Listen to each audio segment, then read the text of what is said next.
विश्वं दर्पणदृश्यमाननगरीं तुल्यं निजान्तर्गतं पश्यन्नात्मनि मायया बहिरिवोद्भूतं यथा निद्रया यः साक्षात् कुरुते प्रबोधसमये स्वात्मानमेवाद्वयं तस्मै श्रीगुरुमूर्तये नम इदं श्रीदक्षिणामूर्तये। अथ धूपः। ॐ दशाङ्गं गुग्गुलोपेतं सुगन्धं च सुमनोहरम् आघ्रेयः सर्वदेवानां धूपोऽयं प्रतिगृह्यताम्। श्री आदिगुरुदक्षिणामूर्तये नमः। श्री सर्वदेवदेवी स्वरूपाय भगवते श्रीनित्यानन्दपरमशिवाय नमः। धूपम् आघ्रापयामि। अथ दीपः। ॐ साज्यं त्रिवर्तिसंयुक्तं वह्निना योजितं मया ग्रहाणमङ्गलं दीपं त्रैलोक्यतिमिरापहम्। श्री आदिगुरुदक्षिणामूर्तये नमः। श्री सर्वदेवदेवी स्वरूपाय भगवते श्रीनित्यानन्दपरमशिवाय नमः। दीपं सन्दर्शयामि। अथ नैवेद्यम्। ॐ अमृते अमृतोद्भवे अमृतवर्षिणीम् अमृतं श्रावय श्रावय स्वाहा। श्री आदिगुरुदक्षिणामूर्तये नमः। श्री सर्वदेवदेवी स्वरूपाय भगवते श्रीनित्यानन्दपरमशिवाय नमः। अमृतं महानैवेद्यं निवेदयामि। नैवेद्यानन्तरम् आचमनं समर्पयामि।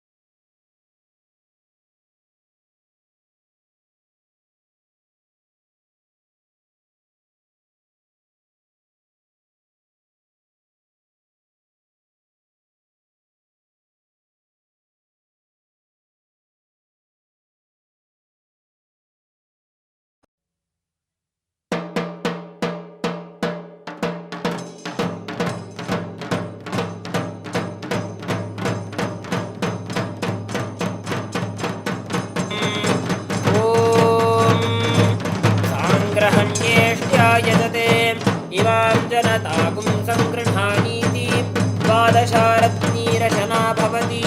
द्वादशमासाः संवत्सरः संवत्सरमेवावरुन्धे मौञ्जी भवति।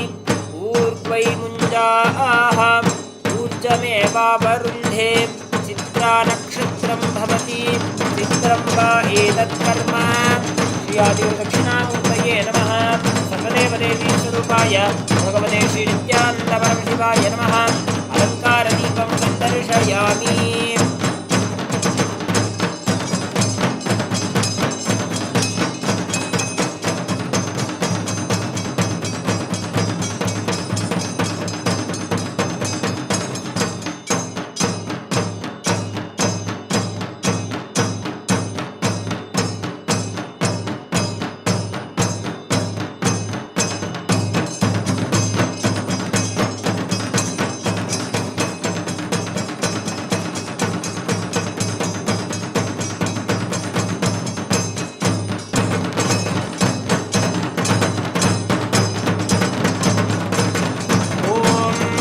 अग्निर्नस्वात् कृत्तिकाः नक्षत्रं देवमिन्द्रियं इदमासां विचक्षणम् अविरासं जुहोतन। यस्य भान्तिरश्वयो यस्य केतवः यस्येमा विश्वा भुवनानि सर्वा सकृत्तिकाभिरभिसंवसानः। अग्निर्नो देवस्सु विदे दधातु। श्री आदिगुरुदक्षिणामूर्तये नमः। श्री सर्वदेवदेवी स्वरूपाय भगवते श्रीनित्यानन्दपरमशिवाय नमः। नक्षत्रदीपं सन्दर्शयामि। ॐ ईशानः सर्वविद्यानाम् ईश्वरः सर्वभूतानां ब्रह्माधिपतिः ब्रह्मणोऽधिपतिः ब्रह्मा शिवो मे अस्तु सदा शिवो। तन्महेशाय विद्महे वाग्विशुद्धाय धीमहि तन्नः शिवः प्रचोदयात्। ॐ हंस हंस परमहंसाय विद्महे परमहंसाय धीमहि तन्नो हंसः प्रचोदयात्। आदिगुरु दक्षिणामूर्तये नमः। श्री सर्वदेवदेवी स्वरूपाय भगवते श्री नित्यानंद परमशिवाय नमः। कर्पूर नीराजनं सन्दर्शयामि रक्षां धारयामि।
Now we'll be offering the Ashtottara Shatanamachana to Adiguru Dakshinamurti, Supreme Pontiff of Hinduism, Bhagavan Shri Nityananda Paramashivam. Om Chitram Vatatarormule Vriddha Shishya Gurorjuvaha Gurostu Maunam Vyakhyanam Shishyastu Chinna Samshayaha Vatavitapi Samipe Bhumi Bhage Nishannam Sakala Munijananam Jnanadatara त्रिभुवन गुरुमीशं दक्षिणामूर्ति देवं जनन मरण दुःखच्छेद दक्षं नमामि।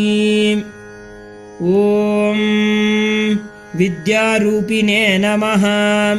ओम महायोगिने नमः। ओम शुद्धज्ञानिने नमः। ओम पिनाकधृते नमः। ओम रत्नालंकृत सर्वांगिने नमः। ओम रत्नमौलये नमः। ओम जटाधराय नमः। ओम गंगाधारिणे नमः। ओम अचलवासिने नमः। ओम महाज्ञानिने नमः। ओम समाधिकृते नमः। ओम अप्रमेयाय नमः। ओम योगनिधये नमः। ओम तारकाय नमः। ओम भक्तवत्सलाय नमः। ओम ब्रह्मरूपिणे नमः। ओम जगद्व्यापिने नमः। ओम विष्णुमूर्तये नमः। ओम पुरातनाय नमः। ओम उक्षवाहाय नमः। ओम चर्मवाससे नमः। ओम पीताम्बरविभूषणाय नमः। ओम मोक्षदायिने नमः। ओम मोक्षनिधये नमः। ओम अंधकारये नमः। ओम जगत्पतये नमः। ओम विद्याधारिणे नमः। ओम शुक्लतनवे नमः। ओम विद्यादायिने नमः। ओम गणाधिपाय नमः। ओम प्रौढापस्मृतिसंहर्त्रे नमः। ओम शशिमौलये नमः। ओम महास्वनाय नमः। ओम सामप्रियाय नमः। ओम अव्ययाय नमः। ओम साधवे नमः। ओम सर्ववेदैरलङ्कृताय नमः। ओम हस्ते वह्निधराय नमः। ओम श्रीमते मृगधारिणे नमः। ओम वशङ्कराय नमः। ओम यज्ञनाथाय नमः। ओम क्रतुध्वंसिने नमः। ओम यज्ञभोक्त्रे नमः। ओम यमान्तकाय नमः। ओम भक्तानुग्रहमूर्तये नमः। ॐ भक्तसेव्याय नमः। ॐ वृषध्वजाय नमः। ॐ भस्मोद्धूलितसर्वाङ्गाय नमः। ॐ अक्षमालाधराय नमः। ॐ महते नमः। ॐ त्रयीमूर्तये नमः। ॐ परब्रह्मणे नमः। ॐ नागराजैरलङ्कृताय नमः। ॐ शान्तरूपाय महाज्ञानिने नमः। ॐ सर्वलोकविभूषणाय नमः। ॐ अर्धनारीश्वराय नमः। ॐ देवाय नमः। ॐ मुनिसेव्याय नमः। ॐ सुरोत्तमाय नमः। ॐ व्याख्यानदेवाय नमः। ॐ भगवते नमः। ॐ रविचन्द्राग्निलोचनाय नमः। ॐ जगद्गुरवे नमः। ॐ महादेवाय नमः। ॐ महानन्दपरायणाय नमः। ॐ जटाधारिणे नमः। ॐ महायोगिने नमः। ॐ ज्ञानमालैरलङ्कृताय नमः। ॐ व्योमगङ्गाजलस्थानाय नमः। ॐ विशुद्धाय नमः। ॐ यतये नमः। ॐ ऊर्जिताय नमः। ॐ तत्त्वमूर्तये नमः। ॐ महायोगिने नमः। ॐ महासारस्वतप्रदाय नमः। ॐ व्योममूर्तये नमः। ॐ भक्तानामिष्टाय नमः। ॐ कामफलप्रदाय नमः। ॐ परमूर्तये नमः। ॐ चित्स्वरूपिणे नमः। ॐ तेजोमूर्तये नमः। ॐ अनामयाय नमः। ॐ वेदवेदाङ्गतत्त्वज्ञाय नमः। ॐ चतुष्षष्टिकलानिधये नमः। ॐ भवरोगभयध्वंसिने नमः। ॐ भक्तानामभयप्रदाय नमः। ॐ नीलग्रीवाय नमः। ॐ ललाटाक्षाय नमः। ॐ गजचर्मणे नमः। ॐ गतिप्रदाय नमः। ॐ अरागिने नमः। ॐ कामदाय नमः। ॐ तपस्विने नमः। ॐ विष्णुवल्लभाय नमः। ॐ ब्रह्मचारिणे नमः।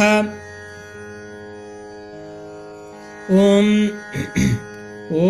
सन्न्यासिने नमः। ॐ गृहस्थाश्रमकारणाय नमः। ॐ दान्ताय नमः। ॐ शमवतां श्रेष्ठाय नमः। ॐ सत्यरूपाय नमः। ॐ दयापराय नमः। ॐ योगपट्टाभिरामाय नमः। ॐ वीणाधारिणे नमः। ॐ विचेतनाय नमः। ॐ मतिप्रज्ञासुधाधारिणे नमः। ॐ मुद्रापुस्तकधारणाय नमः। ॐ वेतालादिपिशाचौघराक्षसौघविनाशनाय नमः। ॐ रोगाणां विनिहन्त्रे नमः। ॐ सुरेश्वराय नमः। श्री आदिगुरुदक्षिणामूर्तये नमः। श्री सर्वदेवदेवी स्वरूपाय भगवते श्री नित्यानन्दपरमशिवाय नमः। नाना अष्टोत्तरशतनामार्चनं समर्पयामि। नीराजनम्। ॐ सर्वस्याप्त्यै सर्वस्य जित्यै सर्वमेव तेनाप्नोति सर्वं जयति। ईशानः सर्वविद्यानाम् ईश्वरः सर्वभूतानां ब्रह्माधिपतिब्रह्मणोऽधिपतिब्रह्मा शिवो मे अस्तु सदा शिवो। हंसाय विद्महे परमहंसाय धीमहि तन्नो हंस प्रचोदयात्। श्री आदिगुरुदक्षिणामूर्तये नमः। सर्वदेवदेवी स्वरूपाय भगवते श्री नित्यानन्दपरमशिवाय नमः। कर्पूरनीराजनं सन्दर्शयामि रक्षान् धारयामि। शोणाद्रीशावताराय ज्योतिस्तम्भस्वरूपिणे श्रीकैलासप्रधानाय नित्यानन्दाय मङ्गलम्। तत्त्वज्ञानप्रदाताय नित्यानन्देश्वररूपिणे श्रीकैलासप्रधानाय नित्यानन्दाय मङ्गलम्। मूलप्रकृतिरूपाय परमशिवशक्तिस्वरूपिणे श्रीकैलासप्रधानाय नित्यानन्दाय मङ्गलम्। दण्डत्रिशूलहस्ताय कालकालस्वरूपिणे श्रीकैलासप्रधानाय नित्यानन्दाय मङ्गलम्। आदिपूज्याय देवाय सकृत्पूर्णत्वरूपिणे श्रीकैलासप्रधानाय नित्यानन्दाय मङ्गलम्। सर्वाभयविनाशकाय शत्रुसंहाररूपिणे श्रीकैलासप्रधानाय नित्यानन्दाय मङ्गलम्। योगपट्टाभिषिक्ताय राजसन्न्यासधारिणे श्रीकैलासप्रधानाय नित्यानन्दाय मङ्गलम्। सार्वभौमैकपत्याय राजराजार्चिताय च श्रीकैलासप्रधानाय नित्यानन्दाय मङ्गलम्। मङ्गलम् कल्पवृक्षाय मङ्गलम् ज्ञानदायिने परमशिवाय श्रीनित्यानन्देश्वराय मङ्गलम्। मङ्गलम् श्रीविद्याम्बायै मङ्गलम् कामदायिन्ये सर्वमङ्गलदात्रे नित्यानन्देश्वर्यै मङ्गलम्। मङ्गलम् गुरुदेवाय मोक्षमूलाय मङ्गलम्। परमावताराय नित्यानन्दाय गुरवे मङ्गलम्। हरि ओम् तत्सत्। सर्वम् भगवत् श्रीनित्यानन्द परमशिव पादुकार्पणमस्तु। ॐ नित्यानन्दम्।